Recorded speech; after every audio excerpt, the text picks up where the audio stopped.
नमस्कार दोस्तों, मैं Anil Kumar Luna ICC academy Abohar तो जी। ਅੱਜ ਆਪਾਂ ਜੀ ਸਮਾਜਿਕ ਸਿੱਖਿਆ ਯਾਨੀ ਕਿ ਸੋਸ਼ਲ ਸਟੱਡੀ ਦਾ ਜੀ ਪੇਪਰ ਨੰਬਰ ਜੀ 3 ਕਰਨ ਜਾ ਰਹੇ ਹਾਂ ਜੀ। ਇਹਦਾ ਫਸਟ ਕੁਐਸਚਨ ਦੇਖਦੇ ਹਾਂ ਜੀ। ਮਹਾਰਾਜਾ ਰਣਜੀਤ ਸਿੰਘ ਦਾ ਸੰਬੰਧ ਕਿਸ ਮਿਸਲ ਨਾਲ ਸੀ? ਜਿਵੇਂ ਕਿ ਆਪਾਂ ਜਾਣਦੇ ਹਾਂ ਜੀ ਟੋਟਲ 12 ਮਿਸਲਾਂ ਹੋਈਆਂ ਨੇ ਜੀ। ਮਹਾਰਾਜਾ ਰਣਜੀਤ ਸਿੰਘ ਦਾ ਸੰਬੰਧ ਜਿਹੜਾ ਹੈ ਜੀ ਇਹ ਸ਼ੁਕਰ ਚੱਕੀਆ ਮਿਸਲ ਦੇ ਨਾਲ ਸੀਗਾ ਜੀ। ਇਹਦਾ ਆਨਸਰ ਜੀ ਇਹ ਆਏਗਾ ਜੀ।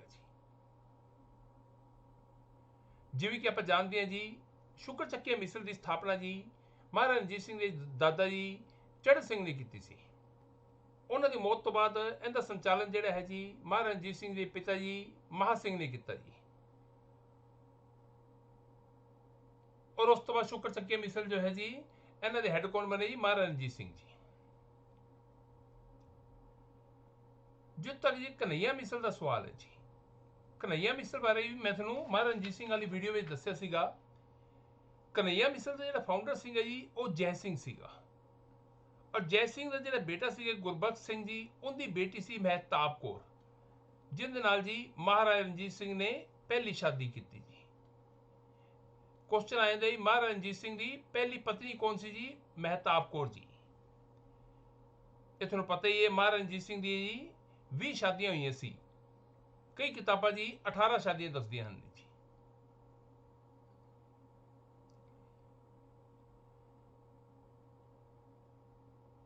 ਨਕਈ ਮਿਸਲ ਜਿਹੜੀ ਹੈ ਜੀ, ਨਕਈ ਮਿਸਲ ਦਾ ਜਿਹੜਾ ਫਾਊਂਡਰ ਸੀਗਾ ਇਹ ਹੀਰਾ ਸਿੰਘ ਸੀਗਾ ਜੀ। ਔਰ ਇਹਦਾ ਬੇਟਾ ਖਜਾਨ ਸਿੰਘ ਸੀਗਾ। ਖਜਾਨ ਸਿੰਘ ਦੀ ਬੇਟੀ ਸੀ ਜੀ ਰਾਜ ਕੌਰ।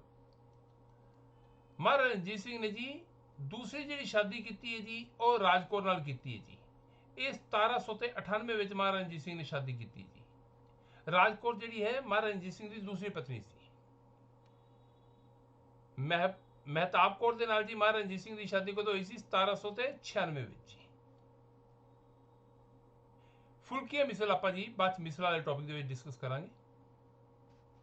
ਸੈਕੰਡ ਕੁਐਸਚਨ ਹੈ ਜੀ, ਗੁਰੂ ਗੋਬਿੰਦ ਸਿੰਘ ਜੀ ਦੇ ਵੱਡੇ ਸਾਹਿਬਜ਼ਾਦੇ ਜੀ ਅਜੀਤ ਸਿੰਘ ਤੇ ਜੁਝਾਰ ਸਿੰਘ ਕਿਸ ਲੜਾਈ ਵਿੱਚ ਸ਼ਹੀਦ ਹੋਏ ਜੀ? ਆਪਾਂ ਨੂੰ ਪਤਾ ਹੈ ਜੀ ਗੁਰੂ ਗੋਬਿੰਦ ਸਿੰਘ ਜੀ ਦੇ 4 ਸਾਹਿਬਜ਼ਾਦੇ ਸਨ ਜੀ, ਜਿਨ੍ਹਾਂ ਵਿੱਚੋਂ 2 ਜੀ ਅਜੀਤ ਸਿੰਘ ਤੇ ਜੁਝਾਰ ਸਿੰਘ ਇਹ ਜੀ ਇੱਕ ਲੜਾਈ ਵਿੱਚ ਸ਼ਹੀਦ ਹੋ ਗਏ ਸਨ ਜੀ, ਜਿਹੜਾ ਕਿ ਆਪਾਂ ਨੂੰ ਕੁਐਸਚਨ 'ਚ ਪੁੱਛਿਆ ਗਿਆ ਹੈ। ਤੇ 2 ਛੋਟੇ ਜਿਹੜੇ ਸਾਹਿਬਜ਼ਾਦੇ ਸੀ ਜੀ ਉਹਨਾਂ ਨੂੰ ਦੀਵਾਰ ਦੇ ਵਿੱਚ ਚਿਣਵਾ ਦਿੱਤਾ ਗਿਆ ਸੀਗਾ ਜੀ। ਆਪਾਂ ਚਾਰੋਂ ਲੜਾਈਆਂ ਤੇ ਨਿਗਾਹ ਮਾਰਦੇ ਹਾਂ ਜੀ। ਪਹਿਲਾ ਦੇ ਰੱਖਿਆ ਜੀ ਨਦੌਨ ਦੀ ਲੜਾਈ ਜੀ। ਨਦੌਨ ਦੀ ਲੜਾਈ ਆਪਾਂ ਨੂੰ ਪਤਾ ਹੈ 1690 ਵਿੱਚ ਹੋਈ ਸੀ ਜੀ। ਅਨੰਦਪੁਰ ਦੀ ਪਹਿਲੀ ਲੜਾਈ ਜੀ ਇਹ 1701 ਵਿੱਚ ਹੋਈ ਸੀ ਜੀ। ਚਮਕੌਰ ਦੀ ਲੜਾਈ ਜੀ ਇਹ 1704 ਵਿੱਚ ਹੋਈ ਸੀ। ਔਰ ਖਿਦਰਾਣਾ ਦੀ ਲੜਾਈ ਜਿਹੜੀ ਹੈ ਜੀ ਇਹ 1705 ਵਿੱਚ ਹੋਈ ਸੀ। ਚਮਕੌਰ ਦੀ ਲੜਾਈ ਜੀ ਬੜੀ ਫੇਮਸ ਲੜਾਈ ਹੈ ਜੀ। ਇਹਦੇ ਵਿੱਚ ਗੁਰੂ ਗੋਬਿੰਦ ਸਿੰਘ ਜੀ ਦੇ 2 ਵੱਡੇ ਸਾਹਿਬਜ਼ਾਦੇ ਜਿਹੜੇ ਹੈ ਜੀ ਸ਼ਹੀਦ ਹੋ ਗਏ ਸੀ ਜੀ। ਔਰ ਇਹਦੇ ਵਿੱਚ ਹੀ 5 ਪਿਆਰੇ ਸਨ ਜਿਹੜੇ ਜੀ, ਉਹਨਾਂ ਵਿੱਚੋਂ 3 ਪਿਆਰੇ ਵੀ ਸ਼ਹੀਦ ਹੋ ਗਏ ਸਨ ਜੀ।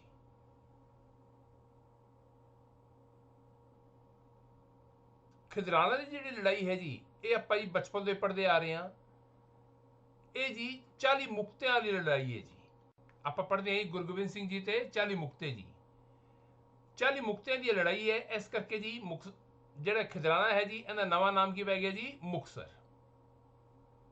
ਆਪਣਾ ਆਨਸਰ ਜਿਹੜਾ ਇਹਦਾ ਕੀ ਆਇਆ ਜੀ? ਸੀ ਆਏਗਾ ਜੀ। ਥਰਡ ਕੁਐਸਚਨ ਹੈ ਜੀ, ਲੰਗਰ ਪ੍ਰਥਾ ਦਾ ਆਰੰਭ ਕਿਸ ਨੇ ਕੀਤਾ ਜੀ? ਇਹ ਕੁਐਸਚਨ ਜੀ ਬੜੇ ਸਟੂਡੈਂਟ ਨੂੰ ਡਾਊਟ ਪੈਂਦਾ ਜੀ। ਬੜਾ ਸਿੰਪਲ ਜਿਹਾ ਕੰਸੈਪਟ ਹੈ, ਧਿਆਨ ਨਾਲ ਸਮਝਣ ਦੀ ਕੋਸ਼ਿਸ਼ ਕਰਿਆ ਜੀ। ਲੰਗਰ ਪ੍ਰਥਾ ਦਾ ਆਰੰਭ ਜਿਹੜਾ ਹੈ ਜੀ ਸਾਰੇ ਜਾਣਦੇ ਹਨ ਜੀ ਇਹ ਸ਼੍ਰੀ ਗੁਰੂ ਨਾਨਕ ਦੇਵ ਜੀ ਜੋ ਕਿ ਸਿੱਖਾਂ ਦੇ ਪਹਿਲੇ ਗੁਰੂ ਸਨ ਜੀ ਇਹਨਾਂ ਨੇ ਕੀਤਾ ਜੀ। ਇਹਦਾ ਆਨਸਰ ਤਾਂ ਆਪਣੇ ਕੋਲ ਇਹ ਆ ਗਿਆ ਜੀ। ਸਿੱਖਾਂ ਦੇ ਦੂਸਰੇ ਗੁਰੂ ਜੀ ਗੁਰੂ ਅੰਗਦ ਦੇਵ ਜੀ ਨੇ ਜੀ ਲੰਗਰ ਪ੍ਰਥਾ ਨੂੰ ਜੀ ਕਾਫੀ ਹੱਦ ਤੱਕ ਅੱਗੇ ਫੈਲਾਇਆ ਜੀ। ਸਿੱਖਾਂ ਦੇ ਤੀਸਰੇ ਗੁਰੂ ਜਿਹੜੇ ਜੀ ਗੁਰੂ ਅਮਰਦਾਸ ਜੀ ਸੀ ਜੀ, ਇਹਨਾਂ ਨੇ ਜੀ ਸਾਰਿਆਂ ਵਾਸਤੇ ਹੀ ਲੰਗਰ ਛਕਣ ਦੀ ਜਿਹੜੀ ਹੈ ਜੀ ਪ੍ਰਥਾ ਇਹ ਕੰਪਲਸਰੀ ਕਰ ਦਿੱਤੀ ਜੀ। ਗੁਰੂ ਜੀ ਨੂੰ ਜੋ ਵੀ ਮਿਲਣ ਜਾਂਦਾ ਸੀਗਾ ਸਭ ਤੋਂ ਪਹਿਲਾਂ ਉਹਨਾਂ ਵਾਸਤੇ ਕੰਡੀਸ਼ਨ ਕੀ ਹੁੰਦੀ ਸੀ ਵੀ ਪਹਿਲੇ ਲੰਗਰ ਛਕ ਕੇ ਆਓ ਜੀ। ਤੇ ਗੁਰੂ ਜੀ ਨੇ ਇਹਦੇ ਨਾਲ ਹੀ ਜੀ ਸਰੋਪਾ ਦੇਣ ਦੀ ਵੀ ਰੀਤ ਸ਼ੁਰੂ ਕੀਤੀ ਜੀ। ਗੁਰੂ ਅਮਰਦਾਸ ਜੀ ਜਿਹੜੇ ਹਨ ਜੀ ਇਹ ਤੀਸਰੇ ਗੁਰੂ ਸਨ ਜੀ। ਔਰ ਗੁਰੂ ਗੋਬਿੰਦ ਸਿੰਘ ਜੀ ਇਹ 10ਵੇਂ ਗੁਰੂ ਸਨ ਜੀ। क्वेश्चन नंबर 4 आ गया जी, ਬੋਲਣ ਦੀ ਆਜ਼ਾਦੀ ਦੇ ਅਧਿਕਾਰ ਦਾ ਕੀ ਅਰਥ ਹੈ ਜੀ? ਜਿਵੇਂ ਕਿ ਆਪਾਂ ਜਾਣਦੇ ਹਾਂ ਜੀ, ਹਰੇਕ ਜਣੇ ਨੂੰ ਜੀ ਬੋਲਣ ਦੀ ਆਜ਼ਾਦੀ ਹੈ ਜੀ, ਆਰਟੀਕਲ 19 ਕਹਿੰਦਾ ਜੀ, ਯਾਨੀ ਫ੍ਰੀडम ਆਫ ਸਪੀਚ। ਲੇਕਿਨ ਕੀ ਬੋਲਣ ਦਾ ਮਤਲਬ ਲਿਆ ਜਾਂਦਾ ਜੀ, ਉਹ ਦੇਖਦੇ ਹਾਂ ਜੀ। ਇੱਛਾ ਅਨੁਸਾਰ ਕੁਝ ਵੀ ਕਹਿਣ ਦੀ ਆਜ਼ਾਦੀ ਜੀ, ਇਹ ਤਾਂ ਨਹੀਂ ਆਪਾਂ ਕਹਿ ਸਕਦੇ ਜੀ। ਦੇਖੋ ਆਪਾਂ ਦੇਖਦੇ ਹਾਂ ਤਰ੍ਹਾਂ ਤਰ੍ਹਾਂ ਦੇ ਲੋਕ ਬੈਠੇ ਨੇ ਜੀ, ਕੋਈ ਕਿਸੇ ਦੀ ਪ੍ਰਸ਼ੰਸਾ ਕਰਦਾ ਤੇ ਕੋਈ ਕਿਸੇ ਦੀ ਨਿੰਦਾ ਕਰਦਾ ਜੀ। ਤੁਸੀਂ ਜੇਕਰ ਕਿਸੇ ਦੀ ਨਿੰਦਾ ਕਰਦੇ ਜੇ, ਤੁਹਾਨੂੰ ਜੇ ਬੋਲਣ ਦਾ ਅਧਿਕਾਰ ਹੈ ਤੇ ਦੂਸਰੇ ਨੂੰ ਵੀ ਅੱਗੋਂ ਅਧਿਕਾਰ ਹੈ, ਉਹ ਤੁਹਾਡੇ ਤੇ ਕੱਲ ਨੂੰ ਕੇਸ ਵੀ ਕਰ ਸਕਦਾ ਹੈ। ਜਿਵੇਂ ਕਿ ਆਪਾਂ ਦੇਖਦੇ ਹਾਂ ਜੀ, ਮਾਂ ਨਾਨੀ ਦਾ ਦਾਵਾ ਵਗੈਰਾ, ਇਸ ਤਰੀਕੇ ਦੇ ਤਰ੍ਹਾਂ ਤਰ੍ਹਾਂ ਦੇ ਕੇਸ ਹੁੰਦੇ ਹਨ ਜੀ। ਇਟ ਮੀਨਸ ਤੁਸੀਂ ਜੋ ਕੁਝ ਵੀ ਬੋਲਣਾ ਚਾਹੁੰਦੇ ਜੀ, ਬੋਲਣ ਤੋਂ ਪਹਿਲਾਂ ਇਹ ਦੇਖੋ ਵੀ ਕਿਸੇ ਬਾਰੇ ਕੋਈ ਇਹੋ ਜਿਹੇ ਸ਼ਬਦ ਤਾਂ ਨਹੀਂ ਬੋਲ ਰਹੇ ਜਿਹੜੇ ਕਿ ਕੱਲ ਨੂੰ ਤੁਹਾਡੇ ਵਾਸਤੇ ਮੁਸੀਬਤ ਬਣ ਜਾਣ। ਇਟ ਵੀ ਪਹਿਲਾ ਆਂਸਰ ਤਾਂ ਨਹੀਂ ਹੋ ਸਕਦਾ ਜੀ। ਦੂਸਰੇ ਦੇ ਕੇ ਝੂਠ ਬੋਲਣ ਤੋਂ ਹੈ। ਬੋਲਣ ਦਾ ਮਤਲਬ ਇਹ ਨਹੀਂ ਹੈ ਵੀ ਆਪਾਂ ਸਿਰਫ ਝੂਠ ਬੋਲਦੇ ਰਹੀਏ ਜੀ। ਇਟ ਮੀਨਸ ਇਹ ਵੀ ਆਂਸਰ ਨਹੀਂ ਹੋ ਸਕਦਾ ਜੀ। ਝੂਠ ਤੇ ਸੱਚ ਦੋਵੇਂ ਬੋਲਣ ਤੋਂ ਹੈ ਜੀ, ਲੇਕਿਨ ਇਹਦੇ ਇਹ ਨਹੀਂ ਕਲੀਅਰ ਕੀਤਾ ਜੀ ਵੀ ਉਹਦਾ ਕੀ ਫਾਇਦਾ ਹੈ, ਉਹਦਾ ਆਪਾਂ ਪ੍ਰਯੋਗ ਕਿਸ ਤਰੀਕੇ ਨਾਲ ਕਰ ਸਕਦੇ ਹਾਂ ਜੀ। ਉਹਦੇ ਨਾਲ ਕਿਸੇ ਹੋਰ ਦਾ ਨੁਕਸਾਨ ਹੋ ਰਿਹਾ ਹੋਵੇ ਤਾਂ ਇਹਦਾ ਕੀ ਅਸਰ ਪੈਂਦਾ ਜੀ। ਇਟ ਮੀਨਸ ਇਹ ਵੀ ਨਹੀਂ ਹੋਏਗਾ ਜੀ। ਚੌਥਾ ਦੇ ਰੱਖੇ ਸਿਰਫ ਅਜਿਹਾ ਬੋਲਣ ਤੋਂ ਹੈ ਜਿਸ ਨਾਲ ਕਿਸੇ ਦਾ ਅਪਮਾਨ ਨਾ ਹੋਵੇ, ਇਹ ਠੀਕ ਹੈ ਜੀ। ਇਹਦਾ ਆਂਸਰ ਕੀ ਆਏਗਾ ਜੀ? ਡੀ। ਤੁਸੀਂ ਦੇਖੋ ਜੀ, ਤੁਸੀਂ ਕੁਝ ਵੀ ਕਹਿਣਾ ਚਾਹੁੰਦੇ ਜੀ, ਤੁਹਾਨੂੰ ਪੂਰਾ ਅਧਿਕਾਰ ਹੈ ਕਹਿਣ ਦਾ, ਲੇਕਿਨ ਅੱਗੋਂ ਸਾਹਮਣੇ ਵਾਲੇ ਨੂੰ ਵੀ ਅਧਿਕਾਰ ਹੈ ਜੀ। ਮੈਂ ਤੁਹਾਨੂੰ ਇੱਕ ਸਿੰਪਲ ਜੀ ਐਗਜ਼ਾਮਪਲ ਨਾਲ ਕਲੀਅਰ ਕਰਦਾ ਜੀ। ਆਪਾਂ ਦੇਖਦੇ ਹਾਂ ਜੀ, ਲੋਕ ਆਪਣਾ ਜਿਹੜਾ PM ਹੈ ਜੀ, ਉਹਨੂੰ ਗਾਲਾਂ ਤੱਕ ਕੱਢ ਦਿੰਦੇ ਨੇ ਜੀ।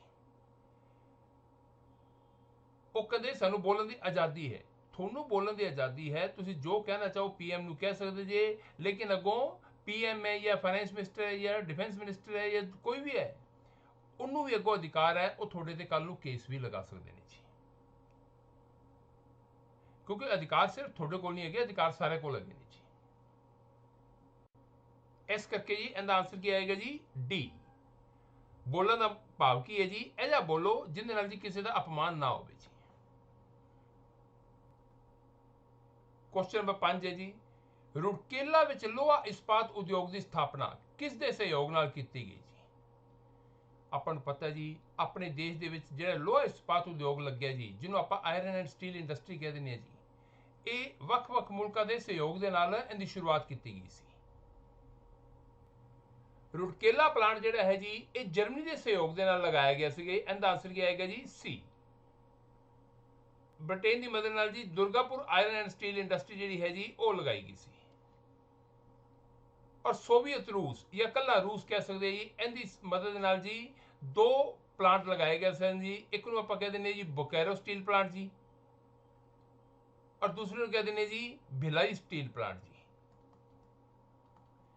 ਇਹਨਾਂ ਵਿੱਚੋਂ ਇੱਕ ਕੁਐਸਚਨ ਜੀ ਪੇਪਰ 'ਚ ਅਕਸਰ ਪੈ ਜਾਂਦਾ ਹੈ। ਆਪਾਂ ਨੂੰ ਰੁੜਕੇਲਾ ਪੁੱਛਿਆ ਸੀ ਜਿਹੜਾ ਕਿ ਜਰਮਨੀ ਦੀ ਮਦਦ ਨਾਲ ਲੱਗਿਆ ਸੀ, ਇਸ ਕਰਕੇ ਇਹਦਾ ਆਂਸਰ ਜੀ ਸੀ ਆਏਗਾ।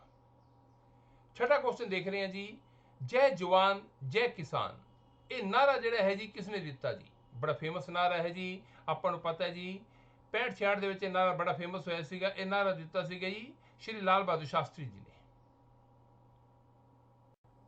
ਲਾਲ ਬਹਾਦਰ ਸ਼ਾਸਤਰੀ ਜੀ ਦਾ ਇਹ ਕਹਿਣਾ ਸੀਗਾ ਜੀ, ਆਪਣੇ ਦੇਸ਼ ਦੇ ਵਿੱਚ ਜੀ ਇੱਕ ਪਾਸੋਂ ਜੀ ਜਵਾਨ ਹਨ ਜੀ ਤੇ ਦੂਜੇ ਪਾਸੇ ਕੀ ਹੈ ਜੀ? ਕਿਸਾਨ ਹਨ।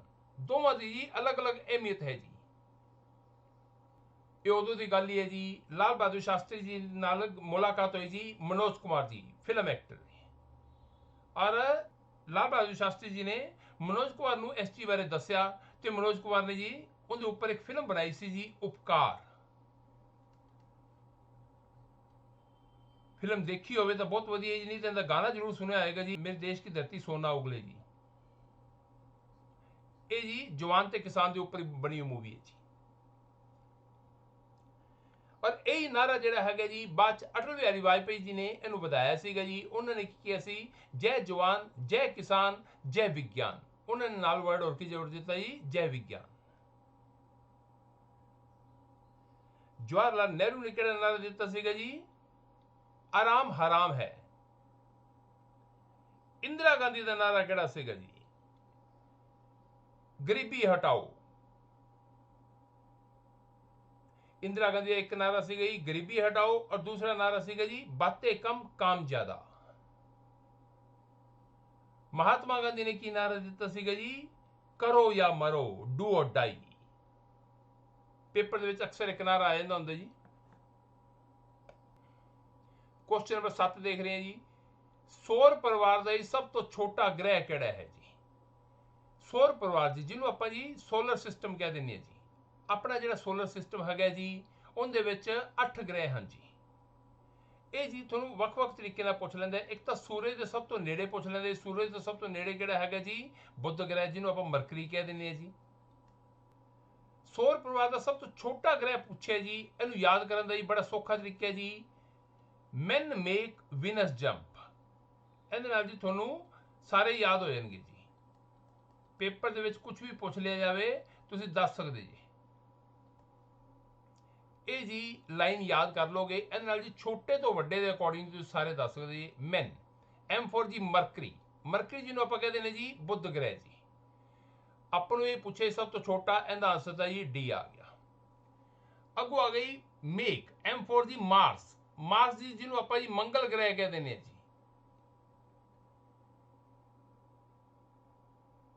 ਮੈਨ ਮੇਕ ਵੀਨਸ। ਵੀਨਸ ਦੇ ਸਾਰੇ ਅਕਸ਼ਰ ਵੱਡੇ ਨੇ ਜੀ, ਸਾਰਿਆਂ ਦਾ ਅਲੱਗ-ਅਲੱਗ ਮੀਨਿੰਗ ਹੈ ਜੀ। ਧਿਆਨ ਨਾਲ ਦੇਖੋ ਜੀ।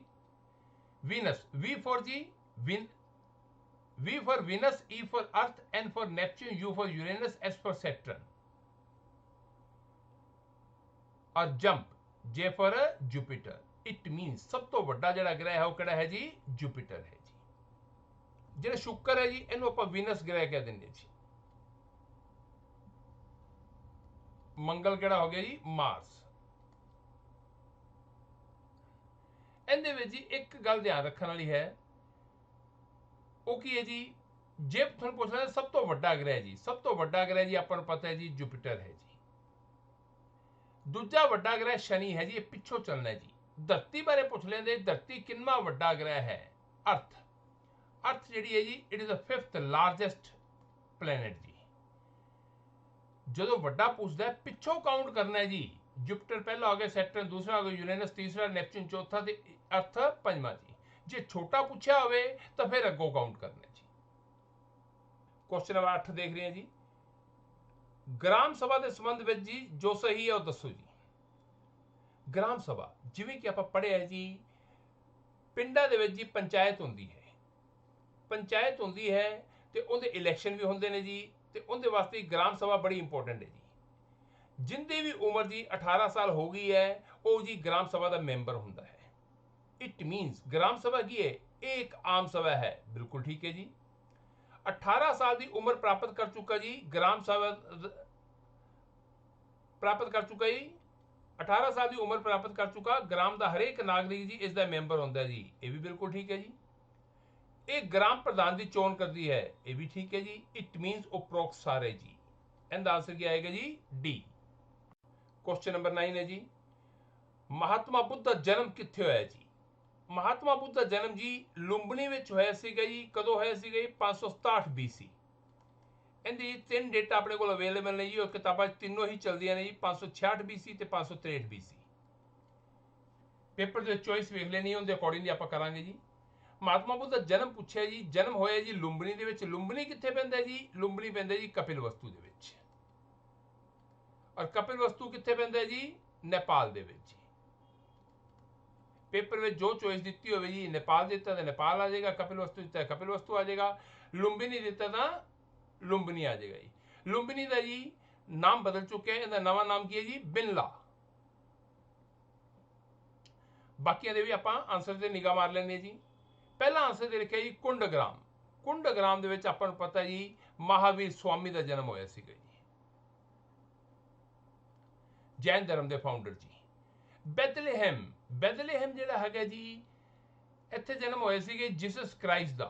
ईसा मसीह जी नूं आपां कह दिंदे जी बैथलेहम, या फिर कह दिंदे जेरूशलेम। ये जगह जी जेरूशलेम के कोल पैंदी है। जेरूशलेम की है जी इजराइल की राजधानी जी।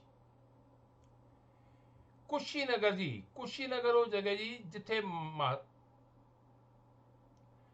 कुशीनगर वो जगह जिथे महात्मा बुद्ध की डेथ हुई सी जी। महात्मा बुद्ध की डेथ जिहड़ी है जी लगभग 80 साल की आयु च हुई सी। यानी 400 ते 87 BC, या फिर 486 BC, या फिर 483 BC जी। जो आप पहले वाला लिया है जी 567 लिया तो उनके अकॉर्डिंग 487 आ जाएगा, जो 66 लिया तो 86 आ जाएगा, 63 लिया तो 83 आ जाएगा जी। बहुत इंपॉर्टेंट क्वेश्चन सीगा जी, एंड काफी कुछ कवर हो गया है। 10th क्वेश्चन है जी, भारत में पहली रेल गड्डी किस साल चलाएगी जी? भारत में पहली रेल गड्डी जी है जी 1853 में चली सी जी, एंड डेट भी करो याद जी 16 अप्रैल जी। 16 अप्रैल 1853 ਨੂੰ ਜੀ ਲਾਰਡ ਡਲਹੌਜੀ ਦੇ ਵੇਲੇ ਚਲਾਈ ਗਈ ਸੀ ਜੀ। ਇਹ ਵੀ ਕੁਐਸਚਨ ਪੇਪਰ ਦੇ ਵਿੱਚ ਆ ਜਾਂਦਾ ਹੈ ਜੀ, ਕਿੰਦੇ ਕਾਲ ਵਿੱਚ ਚਲਾਈ ਗਈ ਸੀ? ਲਾਰਡ ਡਲਹੌਜੀ ਦੇ ਕਾਲ ਵਿੱਚ ਜੀ। ਆਪਾਂ ਨੂੰ ਪਤਾ ਹੀ ਲਾਰਡ ਡਲਹੌਜੀ ਦਾ ਜਿਹੜਾ ਪੀਰੀਅਡ ਹੈ ਜੀ 1848 ਤੋਂ ਲੈ ਕੇ 1856 ਤੱਕ ਹੈ ਜੀ।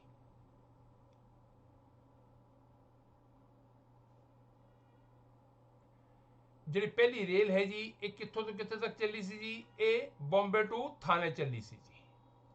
ਔਰ ਇਹਦਾ ਸਫ਼ਰ ਜਿਹੜਾ ਹੈਗਾ ਸੀ ਕਿੰਨਾ ਸੀਗਾ ਜੀ? 34 ਕਿਲੋਮੀਟਰ ਜੀ। ਇਹਦੇ ਵਿੱਚ ਜੀ 400 ਗੈਸਟ ਬੈਠ ਕੇ ਗਏ ਸਨ ਜੀ। ਇਹਦੇ ਨਾਲ ਜੀ 3 ਇੰਜਨ ਲੱਗੇ ਸਨ ਜੀ, ਸਾਹਿਬ, ਸਿੰਧ ਤੇ ਸੁਲਤਾਨ। ਔਰ ਟ੍ਰੇਨ ਦਾ ਨਾਮ ਕੀ ਸੀਗਾ ਜੀ? ਫੇਰੀ ਕੁਈਨ। क्वेश्चन नंबर 11 आ गया जी, रामकृष्ण मिशन की स्थापना किसने की जी? अपन पता ही रामकृष्ण मिशन की स्थापना जी स्वामी विवेकानंद जी ने की सी। इस करके आंसर क्या आएगा जी? ए। इनकी स्थापना जी 1 मई 1897 ਨੂੰ ਕੀਤੀ ਗਈ ਜੀ। ਵਿਵੇਕਾਨੰਦ ਜੀ ਜਦੋਂ ਅਮਰੀਕਾ ਤੋਂ ਵਾਪਸ ਆਏ ਸਨ ਜੀ ਉਦੋਂ ਇਹਨਾਂ ਨੇ ਇਹਦੀ ਸਥਾਪਨਾ ਕੀਤੀ ਜੀ। ਵਿਵੇਕਾਨੰਦ ਜੀ ਦਾ ਜੀ एक दो क्वेश्चन होर ने जी, वो भी देख लो जी। विवेकानंद जी के बचपन का नाम की सी गई? नरेंद्र नाथ दत्त। नरेंद्र नाथ दत्त जी कई पेपर में क्वेश्चन आया है जी। एला विवेकानंद जी जिन्हें जन्म कदों होया सी गई 1863 में जी, और बड़ी छोटी आयु में इन्हें डेथ हो गई सी जी 1902 में जी। लेकिन ये इन्ने महान काम कर गए जी, अज भी आप उन्होंने याद करते हैं जी। एक क्वेश्चन जी होर बड़ा फेमस है जी, न्यूयॉर्क दे विच एक क्वेश्चन होर बड़ा फेमस है जी, शिकागो दे विच जी पार्लीमेंट ऑफ वर्ल्ड रिलीजन ये हुई सी जी, यानी आप वर्ल्ड रिलीजन समिट कह सकते हैं जी। उनके विच टीम गई सी जी, उनके विच जी विवेकानंद जी गए सन जी। और विवेकानंद जी ने जो उत्थे स्पीच दी सी जी बड़ी फेमस है जी। ये यूट्यूब ते तुहानूं मिल भी जाएगी जी, इनू जरूर सुनो जी। ये मीटिंग किहड़ी जगह हुई सी जी? शिकागो दे विच। रामकृष्ण मिशन की स्थापना इत्थे करन तो पहला जी विवेकानंद जी न्यूयॉर्क विच जी एक सोसाइटी बना के आए सी, वेदांता समिति जी, वेदांता सोसाइटी जी। ये भी क्वेश्चन आ सकता है पेपर च जी। क्वेश्चन नंबर 12 है जी, इंटरनल कोर्ट ऑफ जस्टिस जिन्होंने आप जी शॉर्ट में जी ICJ कह देने जी, इंटरनल कोर्ट ऑफ जस्टिस। इनका हैडक्वार्टर पूछा कितने है जी? इन्हें 3-4 क्वेश्चन है, तीनों चारों देखो बड़े फेमस है जी। इनका हैडक्वार्टर है जी हेग, जिन्होंने आप द हेग कह देने जी। ये कितने पैंदा जी? नीदरलैंड दे विच। नीदरलैंड जी, जिनका पुराना नाम की है जी हॉलैंड। ICJ है कि जी? ICJ बेसिकली जी UNO का एक ऑर्गन है जी। UNO जिंदे जी 6 ऑर्गन है जी, जिंदे पहला ऑर्गन है सैक्रेटरीएट, दूसरा है जी जनरल असैंबली, तीसरा सिक्योरिटी काउंसिल, और चौथा जो है जी इंटरनल कोर्ट ऑफ जस्टिस। ये 4 बड़े फेमस ने जी, दूसरे 2 थोड़े अनइंपोर्टेंट ने जी। पंजवें का नाम है इकोनॉमिक एंड सोशल काउंसिल, से छठे का नाम की है जी ट्रस्टशिप काउंसिल। ICJ इनके क्वेश्चन हो रहा है जी। ICJ में जी जजा की संख्या कितनी होती है जी? 15। एक क्वेश्चन हो रहा है जी, इनके जो जज नियुक्त होएगा जी उनकी टर्म कितनी होती है? टेन्योर जी 9 ईयर्स। एक क्वेश्चन इनका हो रहा है जी, इंडिया का पहला परसन दसना जी जो ICJ का प्रेजिडेंट बने जी, वो कौन सी जी? पहला इंडियन जी जो ICJ का प्रेजिडेंट बने जी वो कौन सी गई? नगेंद्र सिंह जी। ਜਿਹੜੀ ਮੈਂ ਤੁਹਾਨੂੰ ਜੀ ਆਪਣੀ ਬੁਕਲੇਟ ਫਸਟ ਕਰਾਈ ਹੈ ਜੀ ਜੀਕੇ ਵਾਲੀ, ਉਹਦੇ ਵਿੱਚ ਜੀ ਲਾਸਟ ਵਿੱਚ ਜਿਹੜੇ ਫਸਟ ਇਨ ਇੰਡੀਆ ਦੇ ਰੱਖੇ ਨੇ ਉਹਦੇ ਦਿੱਤਾ ਹੈ ਜੀ। क्वेश्चन नंबर जी 13 देख रहे हैं जी, बुलंद दरवाजा कित्थे है जी।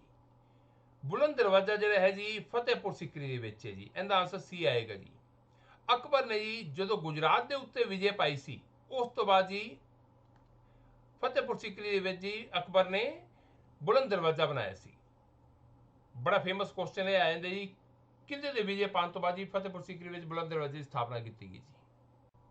ਕੁਐਸਚਨ ਨੰਬਰ 14 ਆ ਗਿਆ ਜੀ, ਜਾਪਾਨ ਦੇ ਹੀਰੋਸ਼ੀਮਾ ਸ਼ਹਿਰ ਵਿੱਚ ਦੂਜੇ ਵਿਸ਼ਵ ਯੁੱਧ ਦੌਰਾਨ ਜਿਹੜਾ ਬੰਬ ਸੁੱਟਿਆ ਗਿਆ ਸੀਗਾ ਉਸ ਦਾ ਨਾਮ ਪੁੱਛਿਆ ਕੀ ਸੀਗਾ ਜੀ। ਜਿਵੇਂ ਕਿ ਆਪਾਂ ਨੂੰ ਪਤਾ ਹੈ ਜੀ, ਹੀਰੋਸ਼ੀਮਾ ਦੇ ਵਿੱਚ ਜਿਹੜਾ ਬੰਬ ਸੁੱਟਿਆ ਗਿਆ ਸੀਗਾ ਜੀ, ਇਹ 6 ਅਗਸਤ 1945 ਨੂੰ ਸੁੱਟਿਆ ਗਿਆ ਸੀਗਾ ਜੀ। ਹੀਰੋਸ਼ੀਮਾ ਸ਼ਹਿਰ ਕਿੱਥੋਂ ਦਾ ਜੀ? ਜਾਪਾਨ ਦਾ। ਔਰ ਇਸ ਬੰਬ ਦਾ ਨਾਮ ਕੀ ਸੀਗਾ ਜੀ? ਲਿਟਲ ਬॉय ਜੀ। ਇਹਦਾ ਆਨਸਰ ਕੀ ਆਏਗਾ ਜੀ? ਏ। ਇਹਦੇ ਕਾਰਨ ਜੀ ਬੜੀ ਜ਼ਬਰਦਸਤ ਤਬਾਹੀ ਹੋਈ ਸੀ ਜੀ। ਲੋਕ ਅਕਸਰ ਇਹ ਵੀ ਕਹਿੰਦੇ ਸੀ ਵੀ ਹਾਲੀ ਤਾਂ ਇਹ ਲਿਟਲ ਬॉय ਸੀ, ਜੇ ਵੱਡਾ ਹੁੰਦਾ ਤਾਂ ਫਿਰ ਪਤਾ ਨਹੀਂ ਕਿੰਨੀ ਤਬਾਹੀ ਕਰ ਦਿੰਦਾ ਜੀ। ਦੂਸਰਾ ਜਿਹੜਾ ਬੰਬ ਹੈ ਜੀ ਉਹ ਨਾਗਾਸਾਕੀ ਵਿੱਚ ਸਿੱਟਿਆ ਗਿਆ ਸੀਗਾ ਜੀ। ਉਹ ਵੀ ਅਮਰੀਕਾ ਨੇ ਸਿੱਟਿਆ ਸੀ। ਨਾਗਾਸਾਕੀ ਸ਼ਹਿਰ ਹੈ, ਇਹ ਵੀ ਜਾਪਾਨ ਦਾ ਹੀ ਹੈ ਜੀ। ਇਹ ਦੋ ਹੀ ਬੰਬ ਸਿੱਟੇ ਗਏ ਸਨ ਜੀ। ਔਰ ਨਾਗਾਸਾਕੀ ਵਿੱਚ ਜਿਹੜੇ ਬੰਬ ਸਿੱਟੇ ਗਏ ਸੀਗੇ ਜੀ, ਇਹ 9 ਅਗਸਤ 1945 ਨੂੰ ਸਿੱਟਿਆ ਗਿਆ ਸੀਗਾ।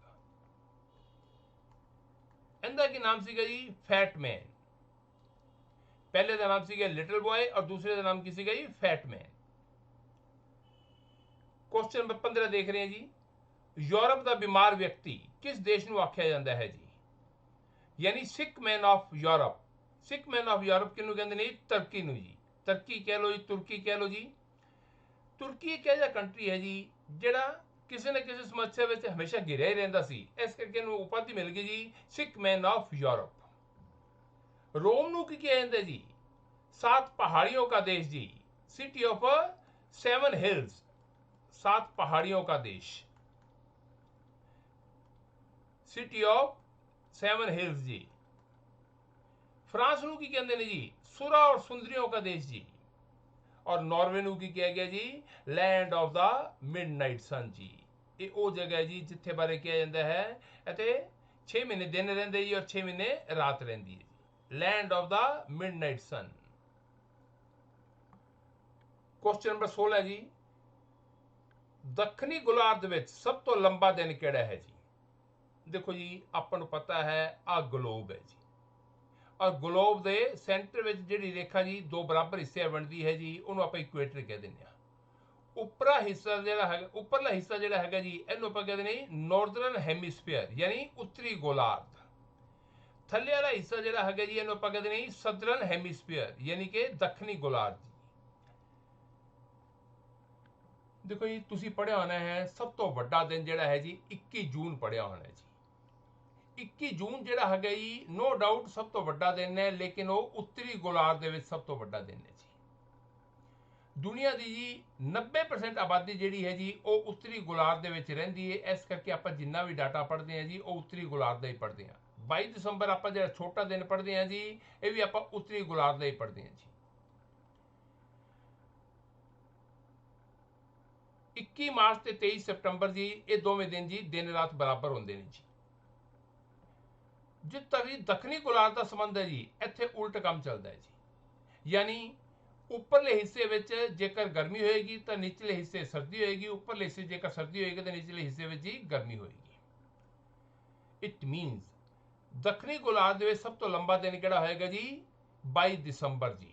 ਇਸ ਕਰਕੇ ਇਹਦਾ ਆਨਸਰ ਜੀ ਬੀ ਆਏਗਾ। ਇਹਦੀ ਕੋਈ ਕਨਫਿਊਜ਼ਨ ਨਹੀਂ ਰਹਿਣੀ ਚਾਹੀਦੀ ਕਿਸੇ ਵੀ ਤਰੀਕੇ ਦੀ। ਦੱਖਣੀ ਗੋਲਾਰਧ ਦੇ ਵਿੱਚ ਜੀ ਮੇਨ ਕੰਟਰੀ ਕਿਹੜੇ ਕਿਹੜੇ ਆ ਜਾਂਦੇ ਨੇ ਜੀ? ਆਸਟ੍ਰੇਲੀਆ, ਸਾਊਥ ਅਫਰੀਕਾ ਜੀ, ਬ੍ਰਾਜ਼ੀਲ ਵਗੈਰਾ ਜੀ। ਇਹਨੇ ਕੁਐਸਚਨ ਹੋਰ ਵੀ ਆ ਜਾਂਦਾ ਜੀ, ਉਹ ਵੀ ਧਿਆਨ ਨਾਲ ਸਮਝ ਲਓ ਜੀ। ਕ੍ਰਿਸਮਸ ਜਿਹੜੀ ਹੈਗੀ ਹੈ ਜੀ, ਇਹ ਆਪਾਂ ਨੂੰ ਪਤਾ ਹੈ ਜੀ 25 ਦਸੰਬਰ ਨੂੰ ਮਨਾਈ ਜਾਂਦੀ ਹੈ। ਔਰ 25 ਦਸੰਬਰ ਮਤਲਬ ਜੀ ਸਰਦੀਆਂ। ਕੁਐਸਚਨ ਆ ਜਾਂਦਾ ਹੈ, 4 ਚੋਇਸਿਸ ਦਿੱਤੀਆਂ ਹੁੰਦੀਆਂ ਨੇ ਵੀ ਇਹਨਾਂ ਵਿੱਚੋਂ ਕਿਹੜੀ ਜਗ੍ਹਾ ਤੇ ਕ੍ਰਿਸਮਸ ਗਰਮੀਆਂ ਵਿੱਚ ਮਨਾਈ ਜਾਂਦੀ ਹੈ। ਅੰਡਰਸਟੂਡ ਹੈ ਜੀ, ਉੱਪਰ ਜਦੋਂ ਸਰਦੀ ਹੋਏਗੀ ਤੇ ਨੀਚੇ ਗਰਮੀ ਹੋਏਗੀ। ਇਟ ਮੀਨਸ ਤੁਹਾਨੂੰ 3 ਚੋਇਸਿਸ ਹੈ ਜੀ ਦਿੱਤੀਆਂ ਹੋਣਗੀਆਂ। ਜਿਹੜੀਆਂ ਉੱਪਰ ਵਾਲੀਆਂ ਹੋਣਗੀਆਂ, ਜਿਵੇਂ ਮੰਨ ਲਓ ਦੇ ਦਿੱਤਾ ਜੀ ਬੰਬੇ, ਲੰਡਨ, ਨਿਊਯਾਰਕ। ਔਰ ਚੌਥੀ ਚੋਇਸ ਤੁਹਾਨੂੰ ਜੀ ਦੱਖਣੀ ਵਾਲੀ ਸਾਈਡ ਦੀ ਦਿੱਤੀ ਹੋਏਗੀ, ਆਸਟ੍ਰੇਲੀਆ ਵਗੈਰਾ ਦੇ ਨੋਰਮਲੀ ਦੇ ਦਿੰਦੇ ਨੇ ਜੀ। ਆਸਟ੍ਰੇਲੀਆ ਦੇ ਦਿੱਤਾ ਮੰਨ ਲਓ ਤੁਹਾਨੂੰ ਜੀ ਕੈਨਬਰਾ ਦੇ ਦਿੱਤਾ ਜਾਂ ਸਿਡਨੀ ਦੇ ਦਿੱਤਾ ਜੀ, ਤੇ ਉਹ ਫਿਰ ਆਪਣਾ ਆਨਸਰ ਬਣ ਜਾਂਦਾ ਜੀ, ਕਿਉਂਕਿ ਉੱਪਰ ਜਦੋਂ ਸਰਦੀ ਹੋਏਗੀ ਤੇ ਨੀਚੇ ਕੀ ਹੋਏਗੀ ਉਹਦੀ ਜੀ ਗਰਮੀ ਜੀ। 17ਵਾਂ ਕੁਐਸਚਨ ਦੇਖ ਰਹੇ ਹਾਂ ਜੀ, ਫਰਾਂਸੀਸੀ ਕ੍ਰਾਂਤੀ ਦਾ ਨਤੀਜਾ ਜੀ। ਫਰਾਂਸੀਸੀ ਕ੍ਰਾਂਤੀ ਦਾ ਨਤੀਜਾ ਕੀ ਹੈ ਜੀ? ਸਮੰਤਵਾਦ ਦਾ ਖਾਤਮਾ ਜੀ, ਸੰਵਿਧਾਨਿਕ ਰਾਜ ਦੀ ਸਥਾਪਨਾ, ਮਨੁੱਖੀ ਅਧਿਕਾਰਾਂ ਦੀ ਘੋਸ਼ਣਾ ਜੀ। ਬਿਲਕੁਲ ਠੀਕ ਹੈ ਸਾਰੇ ਜੀ, ਉਪਰੋਕਤ ਸਾਰੇ। ਇਹਦਾ ਆਨਸਰ ਕੀ ਆਏਗਾ ਜੀ? ਡੀ। ਇੱਥੇ ਇੱਕ ਚੀਜ਼ ਧਿਆਨ ਦਿਆ ਜੀ, ਜਿੱਥੇ ਉਪਰੋਕਤ ਸਾਰੇ ਦਿੱਤਾ ਹੁੰਦਾ ਹੈ ਮੈਕਸਿਮਮ ਚਾਂਸ ਹੁੰਦੇ ਨੇ ਵੀ ਆਨਸਰ ਉਹੀ ਆਉਂਦਾ ਹੈ, ਮੈਕਸਿਮਮ ਚਾਂਸ, ਲੇਕਿਨ ਜ਼ਰੂਰੀ ਨਹੀਂ ਵੀ ਹਰ ਵਾਰੀ ਹੋਵੇ। ਥੋੜਾ ਧਿਆਨ ਨਾਲ ਦੇਖੋਗੇ ਤਾਂ ਪਤਾ ਲੱਗ ਜਾਂਦਾ ਜੀ। ਕੁਐਸਚਨ ਨੰਬਰ 18 ਦੇਖੋ ਜੀ, ਵੈਰੀ ਇੰਪੋਰਟੈਂਟ ਕੁਐਸਚਨ। ਸੂਚੀ 1 ਅਤੇ ਸੂਚੀ 2 ਨੂੰ ਮਿਲਾਓ ਜੀ ਅਤੇ ਹੇਠਾਂ ਦਿੱਤੇ ਗਏ ਕੂਟ ਤੋਂ ਸਹੀ ਉੱਤਰ ਚੁਣੋ ਜੀ। ਦੇਖੋ ਆਪਣੇ ਕੋਲ ਦੋ ਸੂਚੀਆਂ ਨੇ ਜੀ, ਜਿਹੜੀ ਇੱਧਰ ਵਾਲੀ ਹੈ ਜੀ ਇਹ 1 ਸੂਚੀ ਹੋ ਗਈ ਜੀ, ਇੱਧਰ ਵਾਲੀ ਕਿਹੜੀ ਹੋ ਗਈ? ਸੈਕਿੰਡ ਸੂਚੀ ਹੋ ਗਈ। ਇਹਨਾਂ ਨੂੰ ਮਿਲਾਨ ਕਰਨਾ ਹੈ। ਇਹਨਾਂ ਨੂੰ ਮਿਲਾਨ ਦਾ ਬੜਾ ਸੌਖਾ ਤਰੀਕਾ ਦੱਸਦਾ ਜੀ। ਇਹ ਜ਼ਰੂਰੀ ਨਹੀਂ ਹੈ ਕੁਐਸਚਨ ਸਾਰਿਆਂ ਨੂੰ ਆਂਦਾ ਹੋਵੇ, ਲੇਕਿਨ ਫਿਰ ਵੀ ਠੀਕ ਹੋ ਸਕਦਾ ਹੈ। ਆਪਾਂ ਨੂੰ ਚਾਰ ਚੀਜ਼ਾਂ ਦਿੱਤੀਆਂ ਨੇ ਜੀ, ਅਸਹਿਯੋਗ ਅੰਦੋਲਨ, ਸਵਿਨਿਆ ਅਵਗਿਆ ਅੰਦੋਲਨ, ਹੋਮ ਰੂਲ ਅੰਦੋਲਨ, ਭਾਰਤ ਛੱਡੋ ਅੰਦੋਲਨ। ਸਭ ਤੋਂ ਪਹਿਲਾਂ ਉਹ ਦੇਖੋ ਜੀ ਜਿਹੜਾ ਤੁਹਾਨੂੰ ਡੈਡ ਸ਼ੋਰ ਹੈ, ਅਸਹਿਯੋਗ ਅੰਦੋਲਨ ਜੀ, ਜਿਹਨੂੰ ਆਪਾਂ ਨੌਨ ਕੋਆਪਰੇਸ਼ਨ ਮੂਵਮੈਂਟ ਕਹਿ ਦਿੰਦੇ ਹਾਂ ਜੀ। ਇਹ ਸਾਰਿਆਂ ਨੂੰ ਪਤਾ ਹੁੰਦਾ ਲਗਭਗ ਜੀ 1920 ਵਿੱਚ ਹੋਇਆ ਜੀ, ਕਿਉਂਕਿ 13 ਅਪ੍ਰੈਲ 1919 ਨੂੰ ਜੋ ਜਲਿਆਂਵਾਲਾ ਬਾਗ ਕਾਂਡ ਹੋਇਆ ਸੀਗਾ ਜੀ, ਉਸ ਤੋਂ ਬਾਅਦ ਅਸਹਿਯੋਗ ਅੰਦੋਲਨ ਚੱਲਿਆ ਸੀਗਾ ਜੀ। ਇਟ ਮੀਨਸ ਪਹਿਲੇ ਦਾ ਆਨਸਰ ਜਿਹੜਾ ਹੈ ਜੀ ਕੀ ਬਣੇਗਾ ਜੀ? ਚੌਥਾ ਬਣੇਗਾ ਜੀ। ਆਨਸਰ ਦੀ ਨਿਗਾਹ ਮਾਰੋ ਜੀ, ਪਹਿਲੇ ਦਾ ਆਨਸਰ ਚੌਥਾ ਕਿੰਦੇ ਚ ਹੈ? ਪਹਿਲੇ ਵਿੱਚ ਪਹਿਲੇ ਦਾ ਆਨਸਰ ਪਹਿਲਾ ਜੀ, ਚੌਥੇ ਇੱਥੇ ਆਨਸਰ ਗਲਤ ਪੈ ਗਏ ਨੇ ਜੀ, ਇਹ ਠੀਕ ਕਰ ਲਓ ਜੀ। ਪਹਿਲਾਂ ਇਹਨੂੰ, ਇਹ ਬੀ ਹੋਏਗੀ ਚੋਇਸ ਜੀ, ਔਰ ਇਹ ਸੀ ਚੋਇਸ ਹੋਏਗੀ ਜੀ, ਔਰ ਇਹ ਜਿਹੜੀ ਹੈ ਜੀ ਡੀ ਚੋਇਸ ਹੋਏਗੀ। ਹਾਂਜੀ,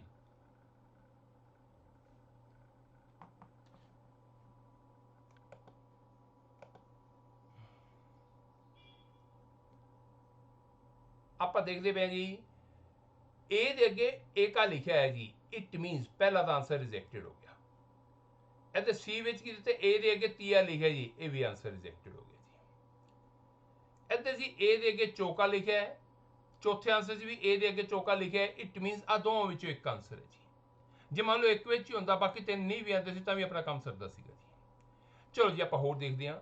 ਭਾਰਤ ਛੱਡੋ ਅੰਦੋਲਨ ਤੁਹਾਨੂੰ ਜ਼ਰੂਰ ਪਤਾ ਹੋਏਗਾ ਜੀ 1942 ਵਿੱਚ ਚਲਾਇਆ ਗਿਆ ਸੀਗਾ, ਯਾਨੀ ਡੀ ਦਾ ਆਨਸਰ ਕਿਹੜਾ ਬਣਨਾ ਚਾਹੀਦਾ ਹੈ ਜੀ? ਸੈਕਿੰਡ ਵਾਲਾ ਜੀ।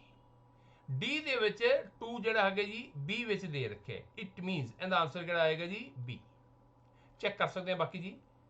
ਅਸਹਿਯੋਗ ਅੰਦੋਲਨ ਜਿਹੜਾ ਹੈਗਾ ਜੀ ਇਹ ਕਦੋਂ ਹੋਇਆ ਜੀ? 1920 ਵਿੱਚ। ਪਹਿਲੇ ਦਾ ਆਨਸਰ 4 ਆ ਗਏ। ਦੂਸਰਾ ਆ ਗਿਆ ਸਵਿਨਿਆ ਅਵਗਿਆ ਅੰਦੋਲਨ ਜੀ, ਸਿਵਲ ਡਿਸਓਬੀਡੀਐਂਸ ਮੂਵਮੈਂਟ, ਇਹ ਕਦੋਂ ਸੀਗੇ? 1930 ਵਿੱਚ ਜੀ। ਤੀਸਰਾ ਦੇ ਰੱਖੇ ਹੋਮ ਰੂਲ ਅੰਦੋਲਨ ਜੀ, ਇਹ 1916 ਵਿੱਚ ਸੀਗਾ ਜੀ। ਹੋਮ ਰੂਲ ਅੰਦੋਲਨ ਵਿੱਚ ਜੀ ਦੋ ਨਾਮ ਬੜੇ ਫੇਮਸ ਰਹੇ ਨੇ ਜੀ, ਦੋਵੇਂ ਤੁਹਾਨੂੰ ਪਤਾ ਹੋਣੇ ਚਾਹੀਦੇ ਨੇ। ਇੱਕ ਤਾਂ ਨਾਮ ਜੁੜਿਆ ਇਹਦੇ ਨਾਲ ਜੀ ਬਾਲ ਗੰਗਾਧਰ ਤਿਲਕ ਦਾ ਜੀ, ਔਰ ਦੂਸਰਾ ਜੀ ਐਨੀ ਬੇਸੰਤ ਦਾ ਜੀ। ਇਹ ਵੀ ਕੁਐਸਚਨ ਆ ਜਾਂਦੇ ਪੇਪਰ 'ਚ। ਤੇ ਆਪਣਾ ਆਨਸਰ ਇਹਦਾ ਕੀ ਆਇਆ ਜੀ? ਬੀ। ਕੁਐਸਚਨ ਨੰਬਰ ਜੀ 19 ਦੇਖ ਰਹੇ ਹਾਂ ਜੀ, grand old man of India ਕਿਸ ਨੂੰ ਕਿਹਾ ਜਾਂਦਾ ਹੈ ਜੀ? Grand old man of India ਜੀ ਕਿਹਨੂੰ ਕਿਹਾ ਜਾਂਦਾ ਜੀ? ਦਾਦਾ ਬਾਈ ਨਾਰੋਜ਼ੀ ਨੂੰ ਜੀ। ਆਨਸਰ ਇਹਦਾ ਕੀ ਆਏਗਾ ਜੀ? ਡੀ। ਲਾਲਾ ਲਾਜਪਤ ਰਾਏ ਨੂੰ ਆਪਾਂ ਕਿਸ ਨਾਮ ਨਾਲ ਜਾਣਦੇ ਹਾਂ ਜੀ? ਪੰਜਾਬ ਕੇਸਰੀ ਜੀ। ਮਹਾਤਮਾ ਗਾਂਧੀ ਨੂੰ ਜੀ ਬਾਪੂ ਦੇ ਨਾਮ ਤੋਂ ਹੀ ਸਾਰੇ ਜਾਣਦੇ ਹਨ ਜੀ, ਬਾਪੂ ਯਾਨੀ ਕਿ ਫਾਦਰ ਆਫ ਦਾ ਜੀ ਨੇਸ਼ਨ। ਔਰ ਮਹਾਤਮਾ ਗਾਂਧੀ ਨੂੰ ਬਾਪੂ ਦੀ ਉਪਾਧੀ ਕਿਹਨੇ ਦਿੱਤੀ ਸੀ? ਸੁਭਾਸ਼ ਚੰਦਰ ਬੋਸ ਨੇ ਜੀ। ਬਾਲ ਗੰਗਾਧਰ ਤਿਲਕ ਜੀ, ਜਿਹਨੂੰ ਆਪਾਂ ਜੀ ਲੋਕਮਾਨਿਆ ਦੇ ਨਾਮ ਤੋਂ ਜਾਣਦੇ ਹਾਂ ਜੀ, ਲੋਕਮਾਨਿਆ ਤਿਲਕ। ਇਹਨਾਂ ਦੀ ਵਰਡਿੰਗ ਕੀ ਸੀ? स्वराज मेरा जन्मसिद्ध अधिकार है और मैं इसे लेकर के रहूंगा जी। Swaraj is my birthright and I will have it. Question number 20 देख रहे हैं जी, बंदा सिंह बहादुर का जी असल नाम यानी पहला नाम की सी? बंदा सिंह बहादुर का जी पहला नाम की सीगा जी? लक्ष्मण दास जी। इनका आंसर क्या आएगा जी? सी। अपन पता जी बंदा सिंह बहादुर इनका पहला नाम सीगा जी लक्ष्मण दास, और बंदा सिंह बहादुर का जन्म जी 27 अक्तूबर 1677 ਨੂੰ ਹੋਇਆ ਸੀ। 27 ਅਕਤੂਬਰ ਜੀ 1670 ਨੂੰ ਰਜੌਰੀ ਵਿੱਚ ਹੋਇਆ ਸੀ। ਰਜੌਰੀ ਕਿੱਥੇ ਪੈਂਦਾ ਜੀ? ਕਸ਼ਮੀਰ ਦੇ ਵਿੱਚ ਜੀ। ਰਜੌਰੀ ਜਿਹੜਾ ਜੀ ਜੰਮੂ ਕਸ਼ਮੀਰ ਦੇ ਵਿੱਚ ਪੈਂਦਾ ਜੀ। ਬਾਅਦ ਜਦੋਂ ਇਹ ਜੀ ਬੈਰਾਗੀ ਬਣ ਗਿਆ ਸੀਗਾ ਉਦੋਂ ਇਹਦਾ ਨਾਮ ਬਦਲ ਦਿੱਤਾ ਗਿਆ ਸੀਗਾ। ਇਹਦਾ ਹੋਰ ਨਾਮ ਕੀ ਪੈ ਗਿਆ ਸੀਗਾ ਜੀ? ਮਾਧੋ ਦਾਸ। ਔਰ ਜਦੋਂ ਇਹ ਗੁਰੂ ਗੋਬਿੰਦ ਸਿੰਘ ਜੀ ਨੂੰ ਮਿਲਿਆ ਜੀ ਉਦੋਂ ਇਹਨੇ ਆਪਦੇ ਆਪ ਨੂੰ ਕੀ ਕਿਹਾ ਜੀ? ਗੁਰੂ ਗੋਬਿੰਦ ਸਿੰਘ ਜੀ ਨੂੰ ਇਹ ਕਹਿੰਦਾ ਜੀ ਵੀ ਮੈਂ ਤਾਂ ਤੁਹਾਡਾ ਬੰਦਾ ਹਾਂ ਜੀ। ਬੰਦਾ ਮੀਨਸ ਦਾਸ, ਗੁਲਾਮ। ਔਰ ਗੁਰੂ ਗੋਬਿੰਦ ਸਿੰਘ ਜੀ ਨੇ ਇਹਨੂੰ ਕੀ ਨਾਮ ਦਿੱਤਾ ਜੀ? ਬੰਦਾ ਸਿੰਘ ਬਹਾਦਰ ਜੀ। ਔਰ ਬੰਦਾ ਸਿੰਘ ਬਹਾਦਰ ਨੂੰ ਜੀ ਸ਼ਹੀਦ ਕਦੋਂ ਕੀਤਾ ਗਿਆ ਸੀਗਾ ਜੀ? 9 ਜੂਨ 1716 ਨੂੰ ਜੀ। ਡੇਟ ਭਾਵੇਂ ਨਾ ਧਿਆਨ ਚ ਹੋਵੇ ਜੀ ਲੇਕਿਨ ਈਅਰ ਤੁਹਾਨੂੰ ਇਹ ਦੋਨੋਂ ਯਾਦ ਹੋਣੇ ਚਾਹੀਦੇ ਨੇ ਜੀ। ਉਮੀਦ ਕਰਦਾ ਜੀ ਸਾਰਾ ਵੀਡੀਓ ਤੁਹਾਨੂੰ ਅੱਛੇ ਤਰੀਕੇ ਨਾਲ ਸਮਝ ਆ ਗਿਆ ਹੋਵੇਗਾ ਜੀ। ਇਹਦੀ ਜੀ ਵੱਧ ਤੋਂ ਵੱਧ ਪ੍ਰੈਕਟਿਸ ਕਰੋ ਤਾਂ ਕਿ ਜਿਹੜੇ ਸਾਰੇ ਕੁਐਸਚਨ ਤੁਹਾਡੇ ਜੀ ਟਿਪਸ ਤੇ ਆ ਜਾਣ ਜੀ। ਜੇ ਤੁਹਾਨੂੰ ਵੀਡੀਓ ਅੱਛਾ ਲੱਗਿਆ ਹੋਵੇ ਜੀ ਪਲੀਜ਼ ਇਹਨੂੰ ਵੱਧ ਤੋਂ ਵੱਧ ਲਾਈਕ ਕਰੋ ਤੇ ਸ਼ੇਅਰ ਕਰੋ ਜੀ। ਥੈਂਕ ਯੂ ਜੀ।